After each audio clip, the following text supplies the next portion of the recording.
Hello friend, जय हिंद। आज हम बात करेंगे यूपी स्कॉलरशिप 2024-25 को लेकर के। Journal SC ST minority category के जितने भी स्टूडेंट हैं या ओबीसी कैटेगरी के जितने भी स्टूडेंट हैं उनकी स्कॉलरशिप का बजट कितना है और एससी एसटी वालों के लिए कितना बजट जारी किया गया है, माइनॉरिटी वालों के लिए कितना जारी किया गया है और ओबीसी वालों के लिए कितना जारी किया गया है। ये जो बजट है, ये बजट मैं आपके लिए जो बात करूंगा वो 2024-25 का लिए जो 2024-25 जो है उसके लिए जारी किया गया था।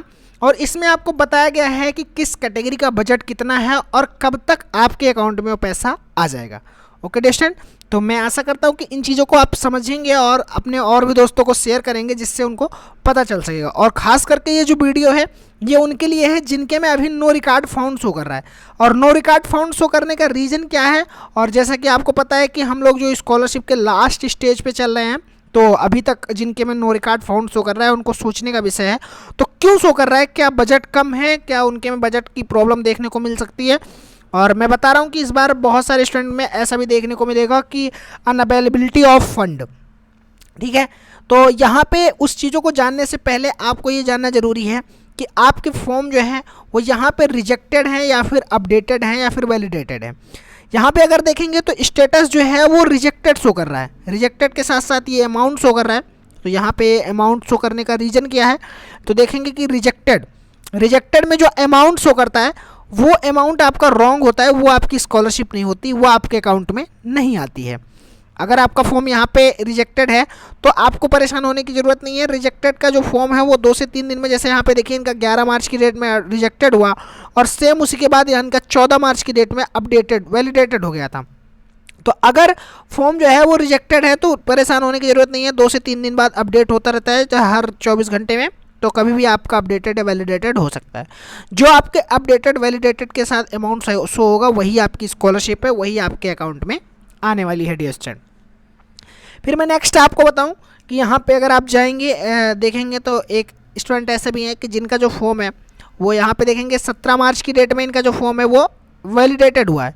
उसके बाद में इनका यहाँ पे अमाउंट शो कर रहा है और साथ ही साथ में इनके में एक चीज़ और शो हो रही है कि अंडर प्रोसेसिंग विथ एजेंसी 17 मार्च 2025, यानी इनका अंडर प्रोसेसिंग विथ एजेंसी है। तो मैंने इस पर एक सेपरेट वीडियो बनाई है, वो आप जा करके देख सकते हैं कि under processing with agency, payment fail, payment successful, treasury, ये इन सब का मतलब क्या होता है। लेकिन साथ ही साथ आपको बताऊं कि जो पेमेंट में बजट का सिस्टम है कि बजट कितना है, बजट कम है तो क्या, तो देखिए अंडर प्रोसेसिंग विद एजेंसी आपके फॉर्म में शो हो रहा है या पेमेंट सक्सेसफुल या पेमेंट फेल्ड है, तो इन सब चीज़ों के बजट से कोई मतलब नहीं है। अगर आपके फॉर्म में यहाँ पे वैलिडेटेड या अपडेटेड या क्रिएटेड शो हो रहा है, भले ही आपकी स्कॉलरशिप क्यों ना आई हो, तो आपको बजट से कोई मतलब नहीं है। क्योंकि यहाँ पे देखेंगे जो स्टूडेंट हैं इनका 17 मार्च की मैम डेट में वैलिडेटेड हो गया, अमाउंट शो होने लगा। अमाउंट शो होने का मतलब है कि आपके जितना बजट जारी किया गया था उतने में से ये जो पैसा है ये आपका हो गया। ठीक है, इतना पैसा आपका हो गया उस बजट में से। अब आपको परेशान होने की कोई ज़रूरत नहीं है। अब जो पैसा है वो आपका आ जाएगा, क्यों ना आपका 31 मार्च की डेट तक आए। ठीक है, क्यों ना आपका पैसा 31 मार्च तक डेट है। लेकिन इस जिनके में ये यहाँ पर जिनका स्टेटस वैलिडेटेड हो गया है, अपडेटेड हो गया, उनका पैसा आ जाएगा, उनको बजट से कोई दिक्कत नहीं। लेकिन वहीं पे एक प्रॉब्लम देख लोग को देखने को मिल सकती है कि जिनके में नो रिकॉर्ड फाउंड शो कर रहा है उनको ये बजट से संबंधित प्रॉब्लम देखने को मिल सकती है कि उनका फॉर्म वेरीफाई होते हुए भी उनकी स्कॉलरशिप नहीं आएगी। तो उनको करना क्या है ये मैं आपको बताऊँगा। देखेंगे यहाँ पे एक स्टूडेंट ऐसे भी हैं जिनका फॉर्म देखेंगे 17 मार्च की डेट में इनका भी वेरीफाई हुआ, तो जिनका वैलिडेटेड है इनका भी पैसा आ जाएगा, चाहे क्यों ना 31 मार्च तक आ जाए। वहीं पे अगर आप एक स्टूडेंट को और देखेंगे तो इनका भी रिजेक्टेड था, रिजेक्टेड से वैलिडेटेड हो गया। पेमेंट सक्सेसफुल जब आपकी हो जाएगी, यहाँ पे ये मैं दिखाने की कोशिश करूँगा कि जो इनका फॉर्म है वो आप देखने को कोशिश करिएगा कि वैलिडेटेड कब हुआ था, 5 मार्च को। पेमेंट इनकी कब आई, 18 मार्च को, यानी सीधे इनके 13 से 14 दिन लग गए। तो अगर आपका फॉर्म वैलिडेटेड अपडेटेड हुआ है तो आपको 10 से 15 दिन लग सकते हैं, यानी लास्ट टू लास्ट, लेकिन 31 मार्च तक सबके पैसे दे दिए जाएंगे। क्योंकि जो बजट जारी होता है वो केवल और केवल 31 मार्च तक जारी होता है कि 31 मार्च तक जो भी बजट जारी किया गया है उतने पैसे खर्च कर देने हैं जो वित्त मंत्री होते हैं उनको। ठीक है, फिर यहाँ पे आप देखेंगे तो सेम इसी तरह इनका भी वैलिडेटेड है, तो सेम इनका भी 11 मार्च की डेट में वैलिडेटेड है, तो इनका पेंडिंग है। तो जिससे यहाँ पे आपके में पेंडिंग शो कर रहा है, तो इसका भी मैंने बताया कि पेंडिंग का मतलब क्या होता है, पेंडिंग से क्यों, मतलब क्या आपको परेशानी है, कोई दिक्कत है नहीं है, तो इस चीज़ों को लेकर के मैंने बताया। लेकिन आपको पेंडिंग से कोई दिक्कत नहीं है, आपका अगर पेंडिंग है शो कर रहा है तो पैसे आपके आ जाएंगे।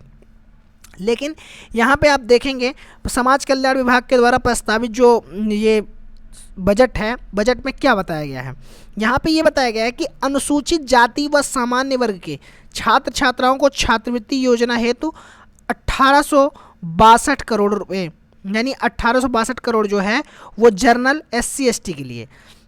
अब जर्नल SC ST के लिए जो 1862 है, तो ये 3 कैटेगरी के लिए 1862 करोड़, इतना क्या कम अमाउंट है?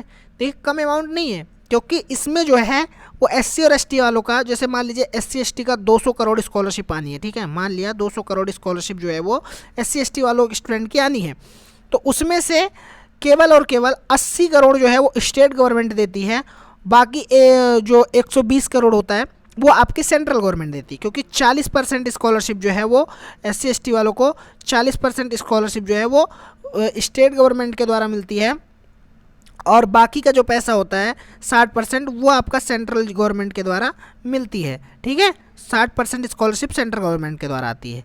तो अगर इसमें से जो 1862 करोड़ है, इनमें से कुछ SC ST वालों के लिए है, बाकी जर्नल वालों के लिए है, ठीक है। तो कुछ ज़्यादा आपका जो पैसा है वो कम नहीं है। जर्नल वालों में क्या होता है कि बजट अक्सर ज़्यादा ही पड़ जाता है, बजट कम नहीं होता है। तो लेकिन जो बजट की कमी देखने को, बजट का अभाव देखने को मिलता है, वो हमारी OBC कैटेगरी के जितने भी स्टूडेंट हैं उनके में देखने को मिलता है। लेकिन फिर भी आप देखेंगे कि इनके लिए जो बजट जारी किया गया है वो 2475 करोड़ जारी किया गया। क्या कहा गया? अन्य पिछड़ा वर्ग के छात्र छात्राओं को छात्रवृत्ति योजना है 275 करोड़ रुपए की व्यवस्था प्रस्तावित है। यानी ये जो सबसे ज़्यादा, क्योंकि जैसे मान लीजिए आपको OBC कैटेगरी जो स्टूडेंट होते हैं वो सबसे ज़्यादा होते हैं, क्योंकि इसमें बहुत सारी कास्ट आ जाती है, इस वजह से। तो स्टूडेंट जैसे मान लीजिए 100% में क्या होते हैं, 60% स्टूडेंट जो 60% स्टूडेंट जो होते हैं वो OBC कैटेगरी के होते हैं। बाकी जो आप मान के चलिए 30% में आपके SC ST वाले आ जाते हैं और जर्नल वाले आ जाते हैं। बाकी जो होते हैं वो आपके माइनॉरिटी वालों में आ जाते हैं, क्योंकि सबसे ज़्यादा OBC कैटेगरी के स्टूडेंट फॉर्म फिल करते हैं यूपी स्कॉलरशिप के लिए।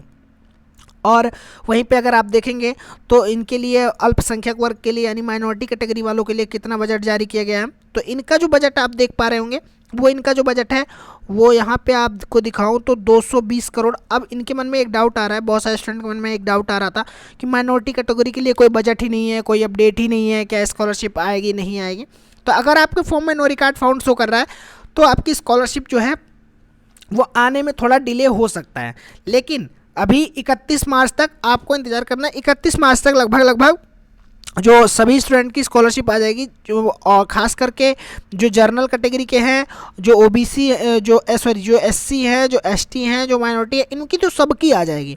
अब बच्चे हमारे OBC कैटेगरी के स्टूडेंट, OBC कैटेगरी के स्टूडेंट में जिनके में अभी नो रिकॉर्ड फाउंड शो कर रहा है उनको थोड़ा सा प्रॉब्लम देखने को मिल सकती है, क्योंकि उनका पैसा जो है वो उनके में अनअवेलेबिलिटी ऑफ फंड की प्रॉब्लम भी देखने को मिल सकती है। तो अगर ऐसा आपके फॉर्म में शो होता है नो रिकॉर्ड फाउंड, तो ज़्यादा परेशान मत होइए, क्योंकि इसमें आप कुछ कर नहीं सकते हैं, आपके पास कोई ऑप्शन नहीं है इसको सही करवाने का। तो इसके लिए क्या है कि आपको अपना जो फॉर्म है वो चेक करना है। अगर नो रिकॉर्ड फाउंड शो कर रहा है तो आपको वेट करना है 31 मार्च तक। अगर आपका पैसा आ जाता है तो ठीक है, अगर 31 मार्च तक पैसा आपका आ जाता है तो ठीक है। अगर नहीं आता है और आपका फॉर्म सभी जगह से वेरीफाई है तो जो आपका पैसा है वो आपका पैसा जून में देखने को मिलेगा। बहुत सारे स्टूडेंट को ये मन में डाउट आता है कि आपको कैसे पता जून में देखने को मिलेगा। तो देखिए जून में इसलिए क्योंकि पिछले 3 साल से मैं देखता हुआ आ रहा हूँ कि जो भी स्टूडेंट बच जाते हैं उनका जो पैसा है वो जून के महीने में उनके खाते में डाला जाता है, क्योंकि 31 मार्च जो होता है वो फाइनेंशियल ईयर का लास्ट डेट होता है। और उसके बाद जब नया फाइनेंशियल ईयर 1 अप्रैल से शुरू होता है, 1 अप्रैल से जो है नया फाइनेंशियल ईयर शुरू होता है, तो उस फाइनेंशियल में जो बजट पेश होता है उसके माध्यम से उनकी जो स्कॉलरशिप है, जो बचे हुए स्टूडेंट होते हैं उनकी जून में दे दी जाती है। अब स्टूडेंट का कहना है कि जून में जो बजट पेश होगा उनमें से जून में स्कॉलरशिप दे दी जाएगी, तो बचा जो तब बजट कम हो जाएगा, फिर अगली बार हमारा पैसा कम हो जाएगा। देखिए क्या होता है कि जितने स्टूडेंट रह जाते हैं उनके हिसाब से उनका पिछले वर्ष के लिए उनका अलग से बजट जारी किया जाता है कि इतने स्टूडेंट बचे हैं, इनका पैसा देना था, इस वो पिछली वर्ष हमारे बजट में कमी आ गई, इस वजह से वो और जारी कर दिया जाता है। लेकिन उम्मीद है कि इस बार 2475 करोड़ है, तो 2475 करोड़ बहुत होते हैं एक हिसाब से, अमाउंट बहुत ज़्यादा स्टूडेंट नहीं है, तो हो सकता है कि सभी की आ जाए। बाकी जो बच जाते हैं उनको वेट करना है, उनकी भी स्कॉलरशिप आ जाएगी जून तक। Okay student, thank you for watching this video में बने रहने के लिए धन्यवाद।